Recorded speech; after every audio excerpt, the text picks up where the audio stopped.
thanks to the support as a channel member, Austin Hartman. The January transfer window is pretty hard when you have absolutely no money to spend, but we're giving it a good go. Hello and welcome to part 39 of Saving Man City. I'm Kevin. Coming up on today's episode, we have Premier League games away against Brentford and at home against Swansea. Hopefully some winnable ones, because I'm fed up of being beaten in these episodes. Since you were last with me, as you can see, we have started to turn form around a little bit. There's no coincidence. We've gone back to the 4-4-2 diamond, and Caballero is back, or was back. He's now gone again. Is he gone again? Yeah, he's gone again. I was going to say, I thought he was gone again. He's now off with the Argentina under-23s this time and won't be back for another week or so. Previously, it was the Argentina under-21s. He is the difference maker. Unfortunately, he does have that £18.75 million release clause, and he has absolutely no interest in renewing his contract, or he didn't last time. He wouldn't be interested in renewing his contract.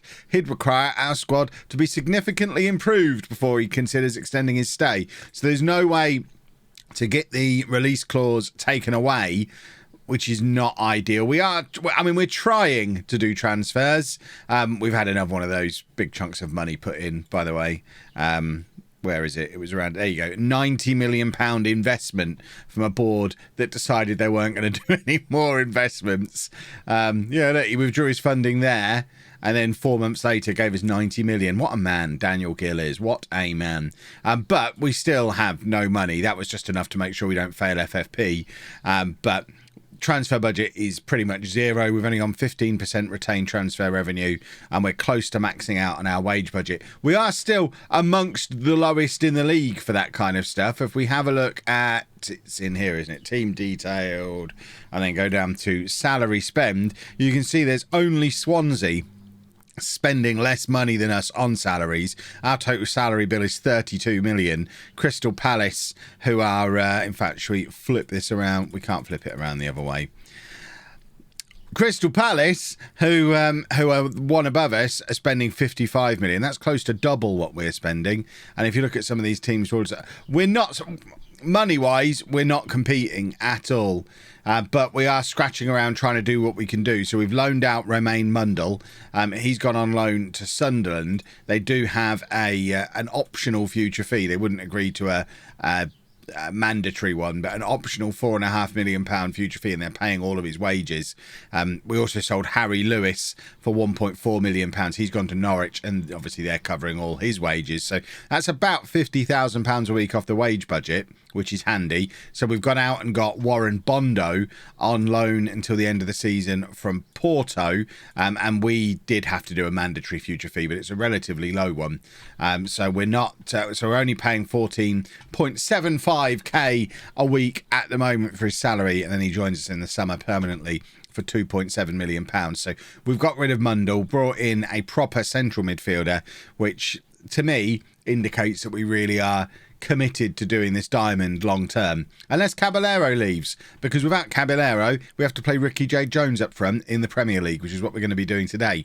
So this is the team for Brentford.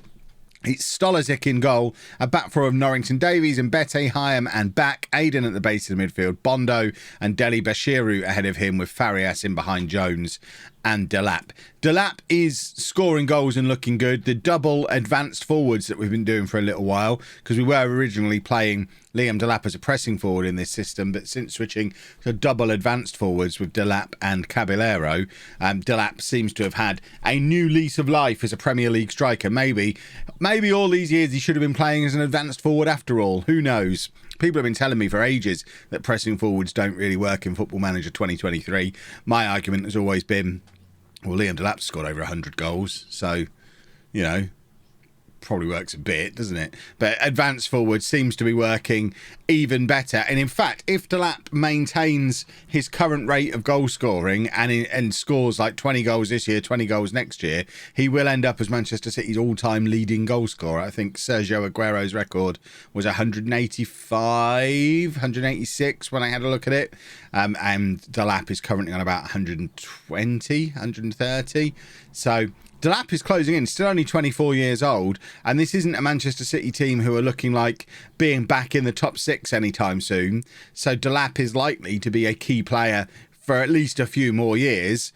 He might break the record, and I think that'd be really cool. It would be quite nice for there to be some proper long-term lasting legacy at Manchester City from this run they've had rebuilding from the lower leagues. And one of those that I would quite like to see is Liam Delap becoming all-time record goal scorer. If we can get an all-time record appearance holder as well. I don't know what the record is for that. I've not looked, but someone like Fiorini, although he doesn't play regularly now, it would have been nice for him to be able to break something like that. I mean, it might be Delap who goes for both. Delap is the only one, really. I guess Mbete, but I always class Mbete with an asterisk because he wasn't in the team that first season. But Delap, really, at this point, is the only one from that first season's team who still is a first name on the team sheet. McAtee plays most of the time, but not all of the time. And the likes of Fiorini, not so much. Tommy Doyle, by the way, has left Liverpool. I don't know if that came up in might have come up in the transfer special. But Tommy Doyle has left Liverpool and he's now classed as a world-class midfielder. So he would have been a potential option to bring back in the summer. I still like the idea of getting the band back together, but I'm kind of thinking, I'm recording these videos a little bit in advance because TwitchCon is on the horizon. I think as you're seeing this, we're a couple of days away from TwitchCon. So I've got to record a few videos in advance again because I'm off to Paris for TwitchCon. But I don't know. Are we doing any more? Is this the last season? I kind of think it probably is, but I haven't seen your feedback yet on whether you want it to be the last season or not. So let me know once again down in the comments section today.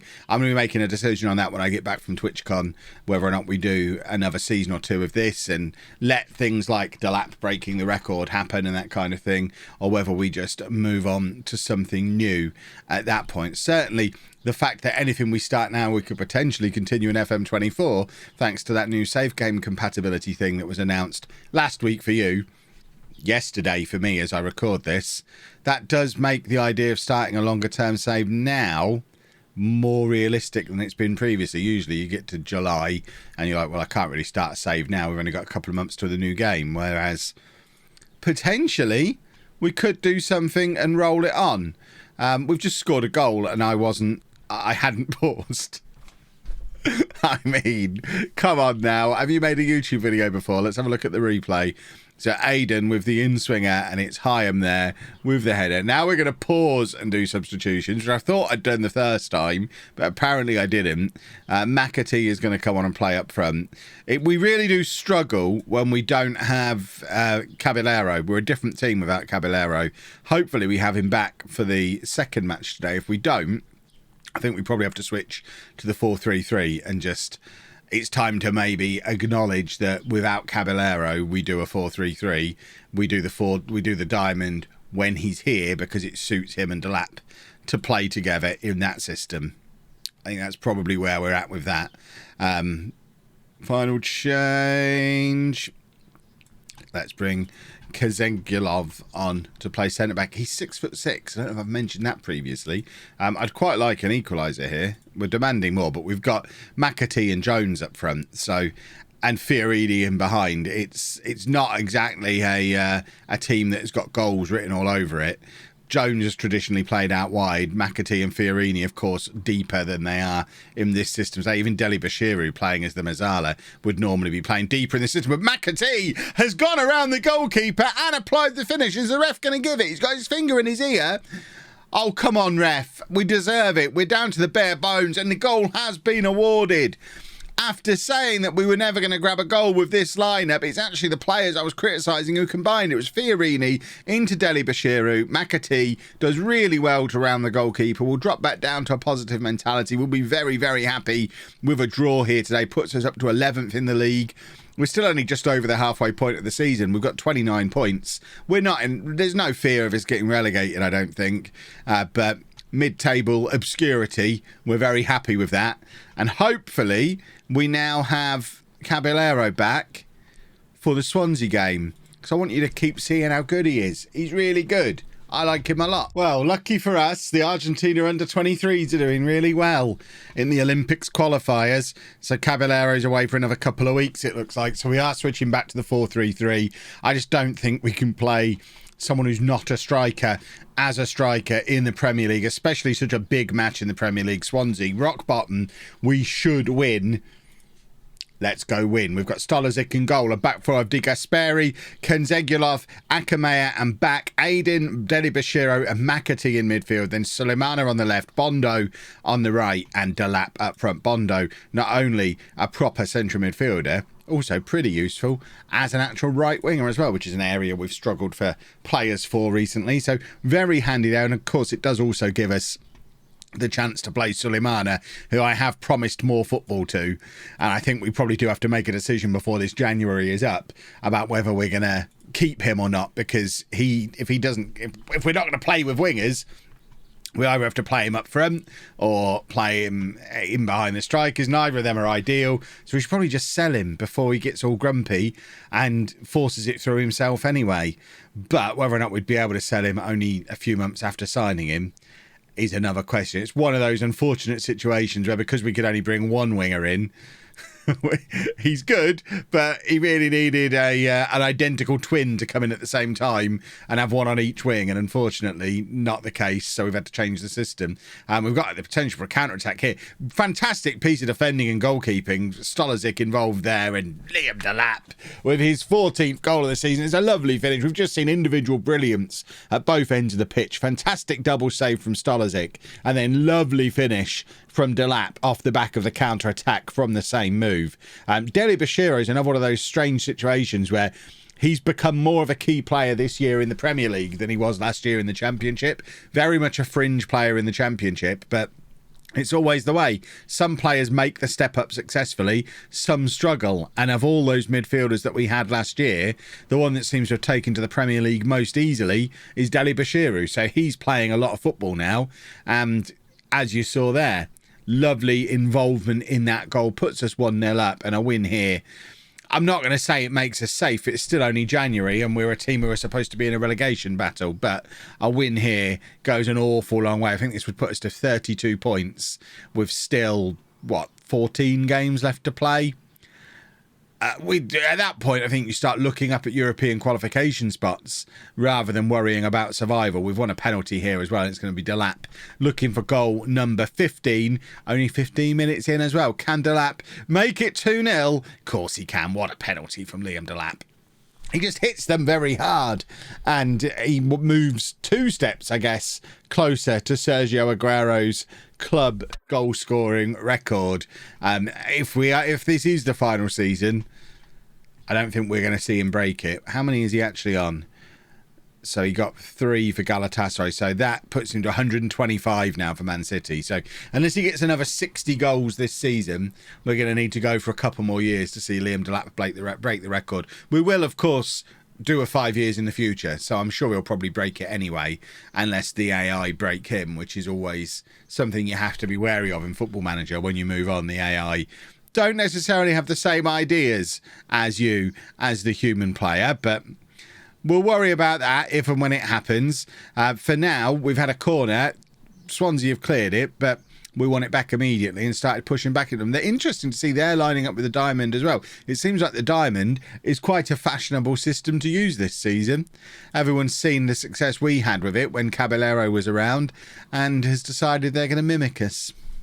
Imitation, it's not the greatest form of flattery. That's not. What's the saying? Let me know down in the comments. I'll be really confused in a week when I'm reading the comments of this video about why you're all doing the imitation. It is the greatest form of flattery. Is that what it is? Is that the greatest? Feels like the wrong word there. What a goal from Warren Bondo!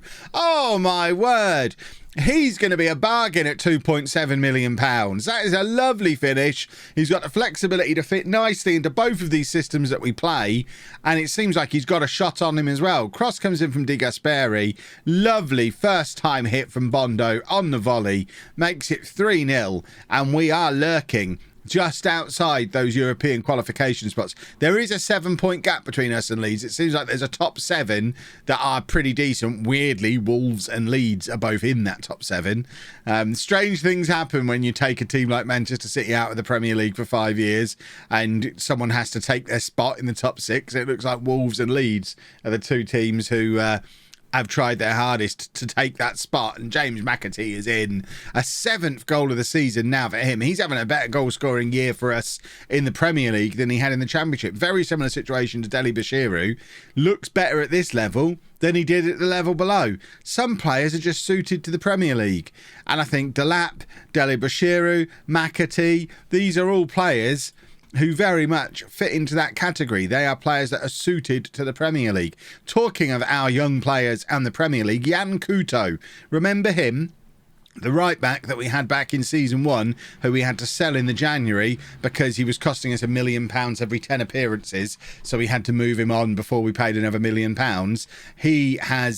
He went back to Brazil, since went to Juventus, Barcelona, now aged 25. He's just signed for Fulham from Barcelona for roughly the same price that we paid for Finn Back. So I think there's probably a world where back in the summer when we signed Back, we probably could have gone and got Couto again, but it just didn't occur to me to try and drag him away from Barcelona into the Premier League. But Fulham have managed it, so I guess it probably was doable. Didn't even try, though. Right, 4-1, thanks to a penalty for Swansea.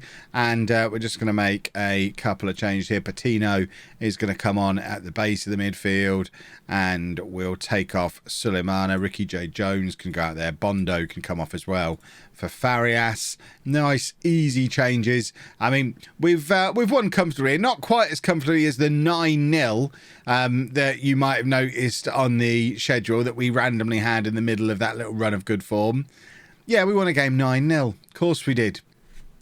Why wouldn't we? That was actually the first game we won off the back of that long run that we were struggling with in the last episode. We recovered from it with a 9-0 win. Football Manager, it's a weird game. Dele Bashiru with the cross to McAtee, and he scores again, and that's his 8th goal of the season now. His 2nd this afternoon. It's 5-1. And this has been really very comfortable. We are a good mid-table side, I think, which, I mean, that really does make me lean towards this being the final season, which would make this one of the final few episodes, because the goal was to get us back to be a mid-table Premier League team. It would have been nice to move into a new stadium. There's a chance we might even see that at the end of this season anyway. But I suspect, as it seems we're not going to be in a relegation battle, I think we are probably going to be winding things down, and we'll just have a couple more episodes. When is this one coming out? I want to end on a Friday. I'm not a madman. I don't know what day it is when you're watching this. So Wednesday. Interesting. We could potentially wrap things up tomorrow, couldn't we? And then do 5 years in the future.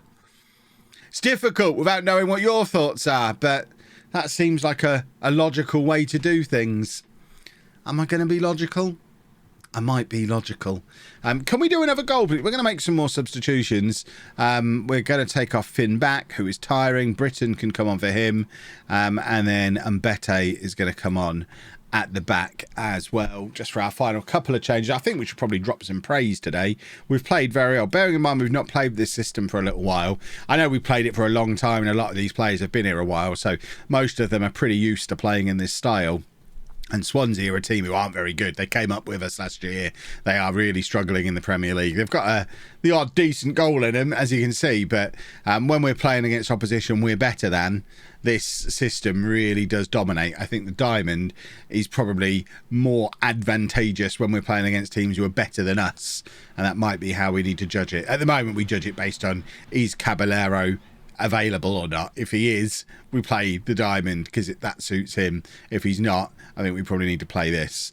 But 5-2, it's been a very strange match. Once again, we can't defend in this system. We've shown that for 5 years now. We cannot defend. Swansea should not be scoring 2 goals against us ever, but they're so rubbish we've managed to get 5. Patino I thought he was going to play it forward and try and go for number 6, but apparently not. And now Mbete forward to Di Gasperi, and Ricky J. Jones has got in behind here using his pace and just whacks it.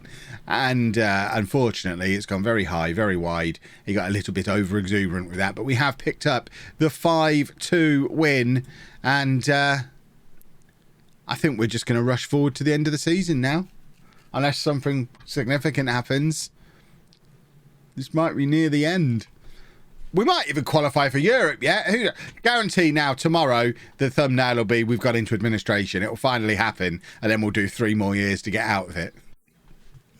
Oh, Football Manager, you little rascal. If you've enjoyed that, please make sure you leave a nice big thumbs up on there for me. Subscribe to the channel for daily Football Manager videos. And thank you very much for watching.